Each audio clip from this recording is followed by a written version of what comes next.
مشاهدي قناة شمس العالم الذهبية، برحب بيكم في فقرة جديدة من برنامج روشيت النهاردة مع سيليكون. سيليكون فيه منه 3 أشكال، عندنا سيليكون تابلس، سيليكون نقط، سيليكون تحاميل أو لبوس.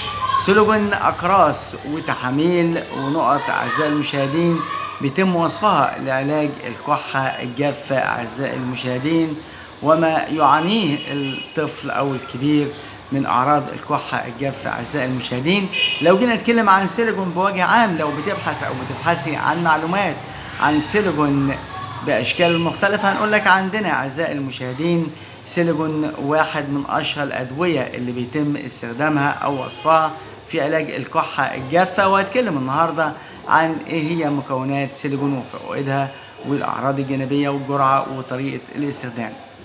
اسم الدواء سولوجين، نوع الدواء هو مهدي للسعال، بيستخدم في علاج الكحة الجافة. المادة الفعالة هي الهيدروكرايد، طبعا بزيتات أعزائي المشاهدين. حد يقول لي طب بتقول المادة الفعالة ليه؟ لأن قالب ب موانع استخدام أي دواء هي المادة الفعالة، وفي نفس الوقت لو ما لقيتش سيليكون ناقص أجيب دواء بيحتوي على نفس المادة الفعالة الهيدروكرايد بفيزيتات أعزائي المشاهدين. طبعا الشكل الدوائي بيأتي على شكل أقراص والبوس ونقط أعزائي المشاهدين. كل ما يخص سيليكون أعزائي المشاهدين اللي بيتوفر على هيئة أو في صورة أقراص والبوس ونقط بيحتوي على المادة الفعالة الهيدروكرايد بفيزيتات أعزائي المشاهدين، اللي بيستخدم في علاج الكحة الجافة أعزائي المشاهدين. زي ما قلنا لحضراتكم المكون الفعال أو المادة الفعالة في سيليكون هي هيدروكرايد البيبي زيتات أعزائي المشاهدين، وهي مادة فعالة بتهدي السعال، بتعمل عن طريق تظبيط مركز السعال في المخ.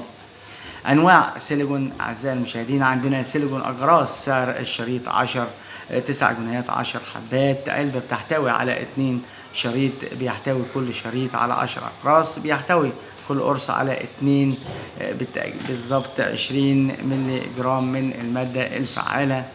طبعا موجودة عندنا نقط بالفم سيليكون للرضع، وهي زجاجة بلاستيكية حجمها حوالي 15 ملي، بتحتوي على 1 ملي. طبعا كل 1 ملي بيحتوي على 40 ملي جرام من المادة الفعالة. لبوس سيليكون للكحة أعزائي المشاهدين، وهي عبارة عن علبة فيها 6 لبوسات، وبتحتوي كل لبوسة على 1 ملي جرام من المادة على 10 ملي جرام من المادة الفعالة. ايه هي دواء استخدام سيليكون؟ اللي بيبحث عن معلومات يا ما طبيب بيكتب الدواء، الناس عندها وعي دلوقتي بتبحث عن طريق الانترنت او النشرة. ايه هي دواء استخدام سيليكون للاطفال والكبار؟ بيعالج والرضع كمان، بيعالج الكحة الجافة، بيعالج السعال لدى المدخنين، ايضا الكحة المصاحبة لاعراض البرد والانفلونزا اعزائي المشاهدين وكوفيد 19. الجرعة وطريقة الاستخدام، طبعا أقل من 2 بتكون 4 نقط من 2 إلى 3 مرات، من 2 إلى 6 سنوات بتكون 8 نقط 3 مرات يوميا، أو 1 لبوسة من 2 إلى 3 مرات، من 2 إلى 6 سنوات بتكون 8 نقط طبعا أعزائي المشاهدين، أو لبوسة مرتين. من 6 إلى 12 عام بتكون 10 نقط 3 مرات يوميا، أو 1 لبوسة 3 مرات. أكبر من 12 سنة بتكون قرص من 2 إلى 3 مرات، أو نص قرص مفيش مشكلة، أو 20 نقطة طبعا من القطارة 3 مرات. طبعا في حالة السعال الشديد يمكن مضاعفة الجرعة تحت إشراف الطبيب. يمكن أن تؤخذ نقط سولوجين مع بعض السوائل زي عصير الفاكهة أو الحليب، مفيش أي مشكلة. الناس اللي بتسأل هل في أعراض جانبية؟ أي دواء بيكون له أعراض جانبية، لكن لو التزمنا بالجرعة وطريقة الاستخدام أعزائي المشاهدين بنتلاشى كتير من الأعراض الجانبية. من الأعراض الجانبية ممكن يحدث نعاس وأرق، ومن هذا المنطلق لو أنت بتقوم بأعمال بالليل أو مذاكرة أو بتسوق مركبة أو عربية، يفضل عدم استخدامه إلا قبل النوم. أيضا الشعور بالغثيان أو القيء أحد الأعراض الجانبية اللي بتختلف من شخص لآخر. هل في موانع استخدام؟ ألف ب موانع استخدام أي دواء أعزائي المشاهدين. الناس اللي عندهم حساسية من مكونات الدواء، أيضا المرضى اللي بيعانوا من عدم تحمل السكر، الحوامل من المرضعات، يفضل تحت إشراف الطبيب أعزائي المشاهدين، لكن يفضل عدم استخدامه. عندنا طبعا هذا الدواء كان مشهور في فترة كوفيد 19، وبيلجأ البعض إلى تناول أدوية الكحة زي السيليكون للتخلص من السعال الجاف، ودي طبعا أحد أعراض الإصابة بفيروس كوفيد 19. ولكن مهم جدا على المريض استشارة الطبيب قبل تناول هذا الدواء للتأكد انه مناسب طبعا، عشان الطبيب يحدد الجرعة وطريقة الاستخدام. علاج السيليكون طبعا للناس اللي بتعاني من التهاب كبدي او كلى، ما ينفعش استخدامه طبعا لمرضى الكبد والكلى اللي تحت اشراف الطبيب. هل في تدخلات دوائية؟ طبعا حتى الان لا توجد تدخلات دوائية، لكن مهم جدا يكون فاصل بينه وبين اي دواء اخر اعزائي المشاهدين على الاقل من ساعتين ل 4 ساعات. هل في بدائل للسيليكون اعزائي المشاهدين؟ عندنا بدائل لدواء السيليكون، عندنا النوتوسيل اعزائي المشاهدين، والكودولار ايضا اعزائي المشاهدين شراب، وعندنا السينا وايت اعزائي المشاهدين. لكن الفرق بين لبوس سيليكون وكفاصيل اعزائي المشاهدين؟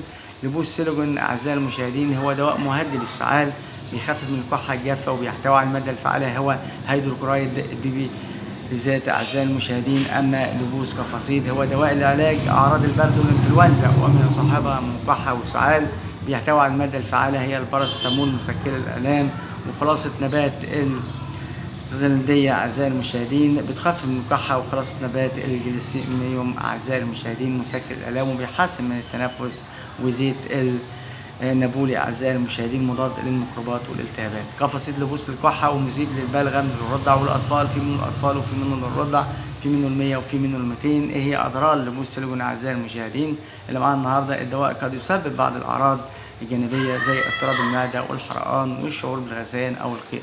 هل سيليكون طارد للبلغم اعزائي المشاهدين؟ نقول لك الدواء ليس له تاثير طارد للبلغم، ولكن بيخفف من الكحه الجافه فقط. هل يستخدم السيليكون تسهيل الشعب الهوائيه؟ لا يعمل هذا الدواء كموسع للشعب الهوائيه، وانما هو بيعالج الكحه الجافه فقط، الكحه غير المصحوبه ببلغم اعزائي المشاهدين. طب هل هذا الدواء لو حد عنده ضغط وبياخد نقط او اجراس بيرفع الضغط؟ نقول لك تاثير الدواء على ضغط الدم غير مؤكد، ولكن ممكن يرفع سنه. من هذا المنطلق يفضل استخدامه تحت اشراف الطبيب. طبعا اعزائي المشاهدين كنا في رحله مع السيليكون باشكال مختلفه، طبعا ما بين لبوس سيليكون اللي ممكن استخدامه الأطفال من 2 سنين، عندنا نقط سيليكون تستخدم الأطفال من 2 والكبار، عندنا تابلت سيليكون أعزائي مشاهدي قناة شمس العالم الذهبية. سيليكون أعزائي المشاهدين واحد من أشهر الأدوية المميزة جدا اللي بتعالج الكحة الجافة، وخاصة الناس اللي ممكن ما بيشربوش دواء.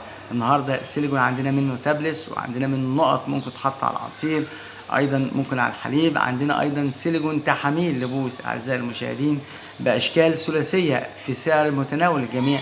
يعني لو شفنا النهارده سيليكون سعر الشريط 9 جنيهات 10 تابلس اعزائي المشاهدين. التحاميل سيليكون العلبه 6 لبوسات ب 8 جنيهات، النقط طبعا ب 12 جنيه علبه سيليكون اعزائي المشاهدين.